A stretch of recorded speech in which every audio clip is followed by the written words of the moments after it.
तो आज हम डिस्कस करने वाले हैं कि आइज़र काउंसलिंग में क्या-क्या होता है, कौन-कौन सा स्टेप हमको फॉलो करना है और क्या-क्या डॉक्यूमेंट्स हमको रिक्वायर है, ये सब कुछ। और ये फ्रीज़, फ्लोट ऑप्शन ये क्या है और क्या-क्या प्रोसेस है काउंसलिंग में, हमको क्या-क्या करना है, क्या-क्या नहीं करना है, ये हम सब आज डिस्कस करने वाले हैं।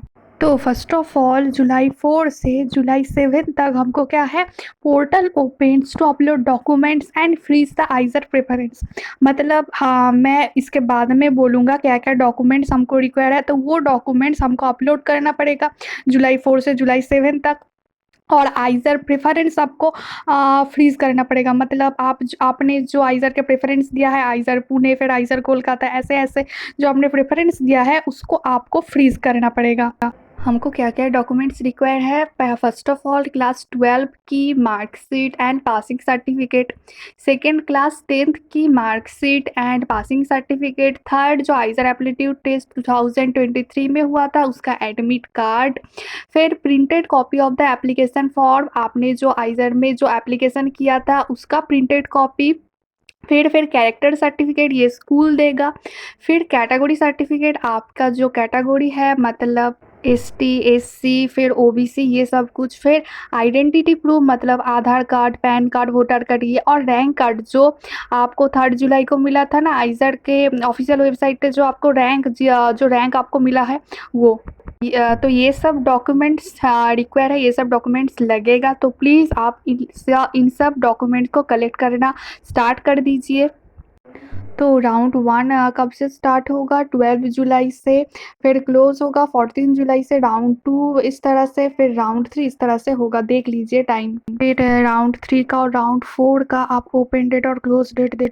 तो एडमिशन प्रोसेस कैसे कैसे होता है ये जान लेते हैं स्टेप बाय स्टेप। ठीक, तो पहले पॉइंट पर क्या है, inter counselling process will be conducted online, there is no need for the candidate to visit any IISER in person during the counselling process. तो ऑनलाइन में ही होगा। अगर आपके पास कोई लैपटॉप कंप्यूटर है तो आप उससे कर सकते हैं। बेटर होगा कि आप कोई नियर बाई साइबर कैफ़े में चले जाए, बिकॉज वहाँ के लोग एक्सपर्ट हैं, वो एक्सपर्ट, तो आपको कोई प्रॉब्लम नहीं होगा।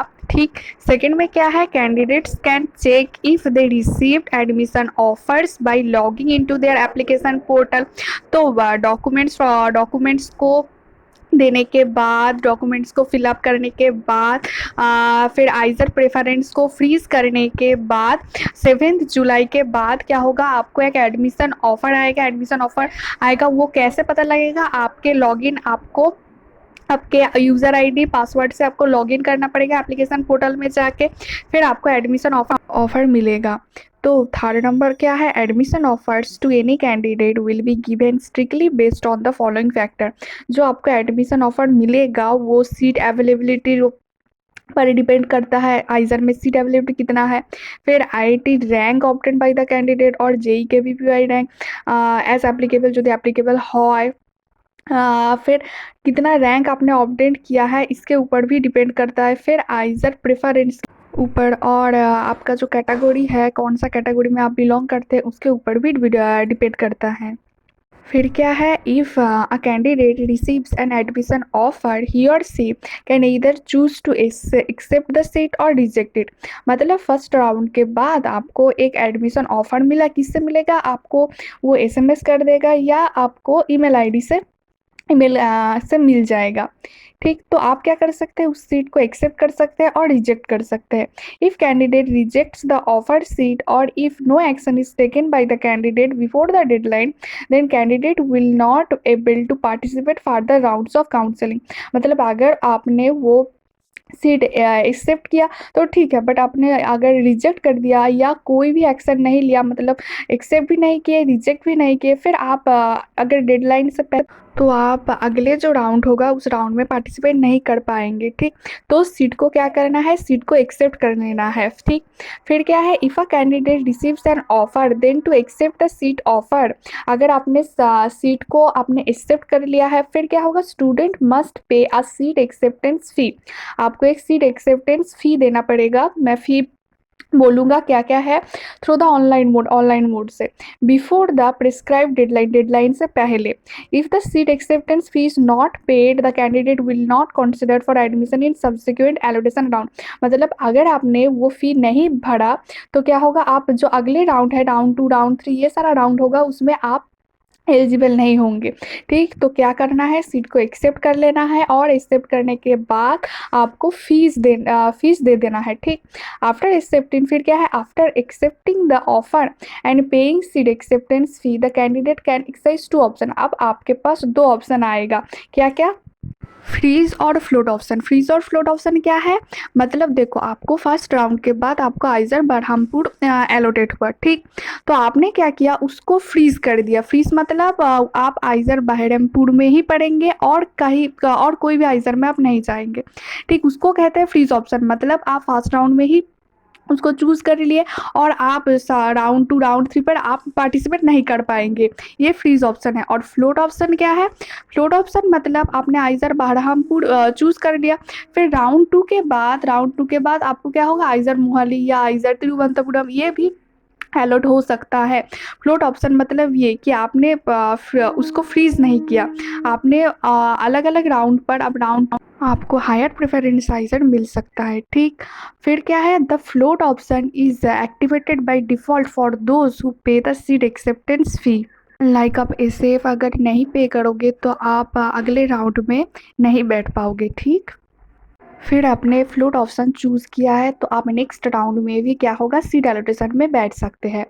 फिर अगर आपको एक हायर प्रेफरेंस का आइजर मिल सकता है नेक्स्ट राउंड में अगर आप फ्लोट ऑप्शन चूज़ किए। ठीक, फिर क्या है, फिर अगर आपने सिर्फ 2 ही आइजर का प्रेफरेंस लिया है, अगर वो 2 ही अगर फिलअप हो गया, मतलब कि वो 2 ही सीट कंप्लीट हो गया, सीट फिल्ड हो गया, तो आप फर्दर राउंड के लिए उस आइजर में नहीं बैठ पाएंगे। ठीक, तो आइजर का प्रेफरेंस ऑर्डर बहुत इंपॉर्टेंट है, इम्पोर्टेंट से फिलअप करिएगा।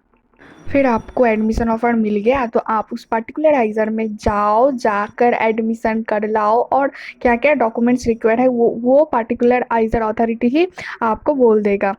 और क्या है, और डेडलाइन से पहले ही आप एसएएफ पे कर देना, बिकॉज अथॉरिटी क्या करेगा, एक्सटेंशन नहीं करेगा एसएएफ पे करने के लिए। और रेगुलरली क्या करेंगे, रेगुलरली आप ऑफिशियल वेबसाइट में जाएंगे और अगर कोई अपडेट आए तो देखेंगे।